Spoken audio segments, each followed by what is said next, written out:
Well, after deliberating for 2 days, a Spokane jury could not decide whether Richard Aguirre, a former Pasco police officer, is innocent or guilty in the death of Ruby Doss. The 27-year-old was murdered back in 1986. Crime 2's Kyle Simchuk was in the courtroom and explains what happens next. Well, while the judge declared a mistrial, this isn't the end for Richard Aguirre. He'll be on trial once again this spring. His defense attorney told us he wasn't necessarily surprised with today's outcome. After deliberating for just 2 days, jurors told the judge this afternoon they could not reach an agreement. Well, I mean, the options are two. We send them back in with directions to continue deliberating, or there is a request for a mistrial. Aguirre's defense attorney, John Henry Brown, chose the second option. A hung jury is not a failure by any means. You know, a guilty verdict, not guilty verdict, a hung jury, it's not a failure in any way. The body of 27-year-old Ruby Doss was found in Spokane back in 1986. Police say she was strangled. Prosecutors say a condom with Aguirre's DNA was found near the scene. His defense argued if Aguirre was the killer, his DNA would have been all over the victim, not just on the condom.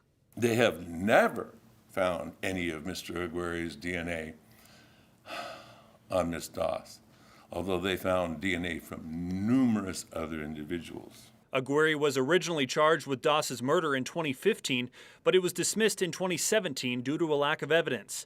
Then charges were refiled in 2020. This isn't the first mistrial for Aguirre and his attorney. We've been down this road before in Pasco. Years ago, Aguirre was accused of raping and assaulting a woman. After that mistrial, he was found not guilty. And there was a not guilty verdict in 20 minutes. In court today, we heard Aguirre tell his attorney that he dropped the ball. He's disappointed, you know, that he wasn't acquitted, but he's very happy to be driving home. So. Do you think he's happy with the job you've done? He better be. Attorney John Henry Brown has quite the legal resume. He defended serial killer Ted Bundy and Colton Harris Moore, otherwise known as the Barefoot Bandit. Brown says he plans to represent Aguirre this spring. I guess God's plan is not for me to retire. Okay, so I have to finish this one again. Aguirre's new trial date is set for March 7th of next year. He declined to comment. Reporting in studio, Kyle Simchuk, Crime 2 News. Kyle, thank you so much. By the way, we saw a relatively mild day today with some light snow flurries, but that could change as we start to make our way into the weekend.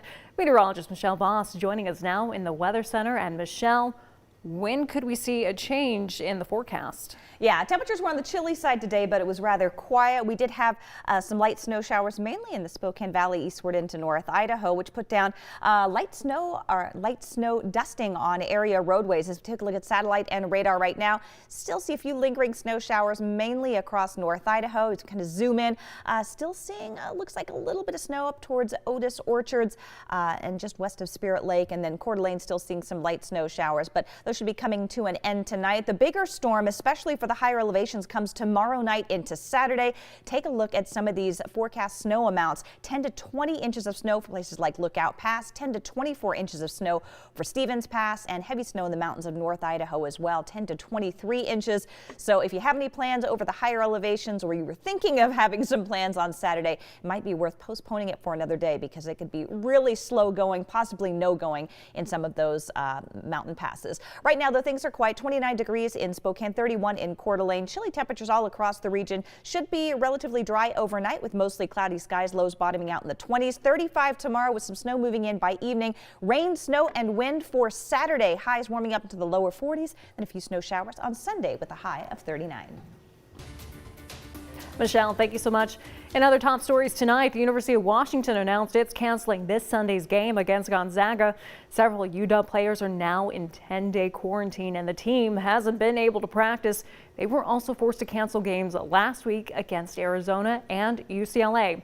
Both teams say this rivalry and series is important to both schools. The Zags and the Huskies resumed their home series back in 2019.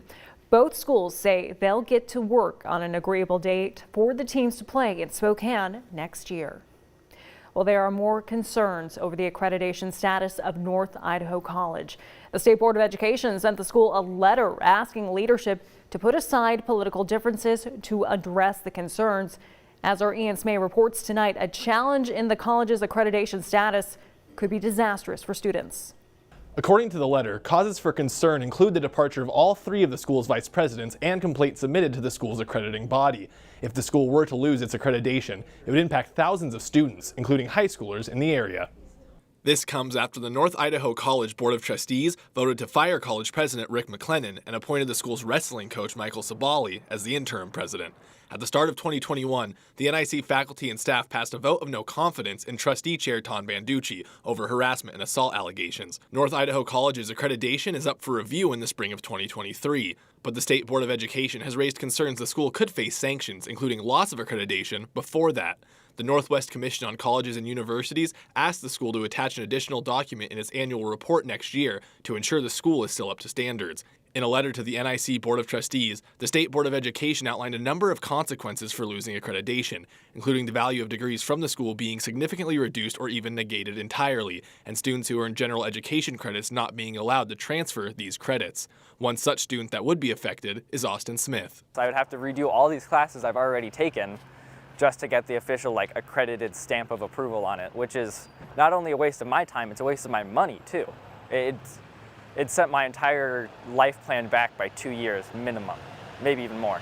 Smith is one of 537 students in the Coeur d'Alene Public Schools District who are dual enrolled with their high school in NIC. Dual enrollment credits wouldn't be accepted by other schools in the state if NIC lost its accreditation.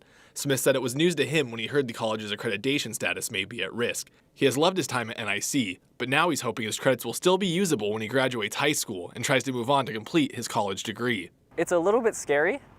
I'm kind of praying that maybe I'll be fortunate enough that if they lose accreditation, I'll kind of get past before that happens and get admitted to U of I before then.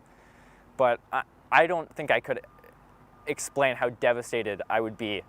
The Idaho State Board of Education said it is not commenting any further on the matter. We've reached out to North Idaho College for comment, but we have not heard back. In the newsroom, Ian Smay, KREM 2 News.